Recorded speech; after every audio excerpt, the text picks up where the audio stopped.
নমস্কাৰ আমাৰ ট্ৰেইনিঙৰ আন এটা দিনৰ ভিডিঅ' আজি লৈ আহিছোঁ। আজি আমি শিকিছোঁ সল্টেড বিস্কিটছ আৰু ইয়াত দেখিছে মেচিনত কেনেধৰণে ডো তৈয়াৰ কৰা হয়। ডোটো তৈয়াৰ হোৱাৰ পাছত সকলোকে ভাগে ভাগে বেলিবলৈ দিয়া হয় আৰু বিস্কিট বনাবলৈ দিয়া হয়। সেয়া দেখিছে তেখেতসকলে প্ৰথমে বনাই আছে। সকলোকে পাৰ্ট পাৰ্ট কৰি দিয়ে আৰু কেনেধৰণে কৰিব লাগিব। আৰু আজি মই অভেনৰ কামখিনি কৰিবলৈ ল'লোঁ আৰু ইয়াত দুখন ট্ৰে ইতিমধ্যে সোমাই দিছিলোঁ অভেনত। সেইখিনি হৈ গৈছে, গতিকে সেইখিনি প্ৰথমে মই এয়া ওলাই লওঁ। প্ৰত্যেকটো বস্তুৱে প্ৰত্যেকে খুব ভালকৈ শিকি ল'লে ভাল, গতিকে সেনেধৰণে আমি মিলাই মিলাই কৰি আছোঁ। খুব বেছি গৰম হৈ আছে, একদম অভেনৰ পৰা ওলাই আনিছোঁ, দেখিছে আপোনালোকে।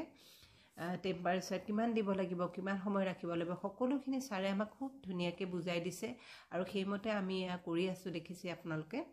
আৰু খুব বেছি ভাল লাগিছে, সকলোখিনি ছাপৰ্টিভ।